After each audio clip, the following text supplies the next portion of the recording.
Glorify your name, Father. Glorify your name, Father God. Tinataas ko ang mga tao na nakikinig sa aking tinig sa mga sandaling ito.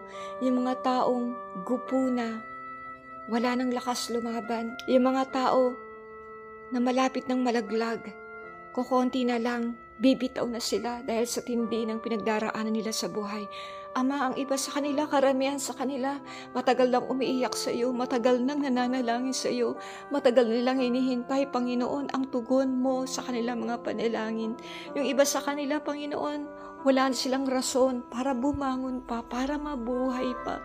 Pero pinipilit nila ito alang-alang sa kanilang mga anak, sa kanilang mga mahal sa buhay. Nagsisikap sila, Panginoon, na mabuhay. Nagsisikap sila, Panginoon, pinipilit nilang maging malakas para sa maliliit nilang mga anak na umaasa sa kanila. I pray, Father, abutin mo sila sa mga sandaling ito.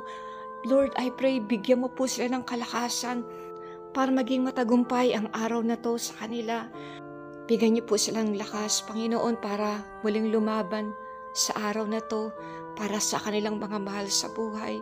Ituro mo sa kanila kung ano ang dapat nilang gawin para magkapera, kung saan sila pupunta. And I pray, Panginoon, bigyan mo po ng pagbabago ang kanilang buhay. Alisin mo sila sa ganitong uri ng pamumuhay, yung kahirapan, Panginoon, kasalatan. Ipakita mo sa kanila na sa iyo may pag-asa, na sa iyo may pagbabago, na sa iyo laging may pag-asa. Sapagkat, Panginoon, ikaw ang magbibigay sa kanila ng pag-asa. Ikaw ang magbibigay sa kanila ng karunungan kung paano sila magsisimula at gagamitin mo, Panginoon, ang mga talentong ibinigay mo sa kanila. I pray, Father, ingatan mo po sila. Ingatan mo ang kanilang kaisipan.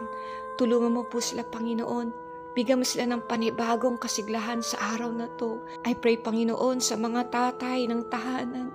Panginoon, palakasin mo ang kanilang mga kamay na bawat pagtatrabaho, Panginoon, na isipin nila, nakasama ka nila sa mga nanay, Panginoon, na nag-iisip kung saan sila kukuha ng pambili, kung saan sila kukuha ng pera, kung paano pagkakasyahin ng pera, Panginoon, sa isang linggo, sa isang buwan. Bigyan mo sila ng karunungan, Panginoon. Ikaw po ang kumilos, ikaw nga po ang manguna. Salamat, Panginoon, sapagkat laging andyan ka para samahan sila, para bantayan sila. Salamat, Panginoon. Salamat, Panginoon, sapagkat sa iyo laging may pag-asa, sa iyo may kalakasan, may patutunguhan.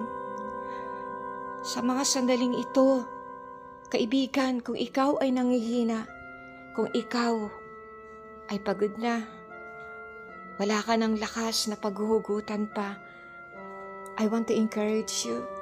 I want to encourage you, kaibigan. Huwag kang bibitaw, kaibigan. Bagamat iniisip mo, pakiramdam mo, kapag tumitingin ka sa paligid mo, walang taong gustong tumulong sa'yo, hindi ka na makaalis sa kinalalagyan mo. I want to encourage you, my friend. Lagi may pag-asa kapag si Kristo ang kasama. Laging may bagong pag-asa, may bagong oportunidad na darating sa'yo. Basta ilagak mo lang ang tiwala mo sa Panginoon at tutulungan ka niya. Muli, maraming salamat sa pagsama mo sa akin dito sa The Praying Mom.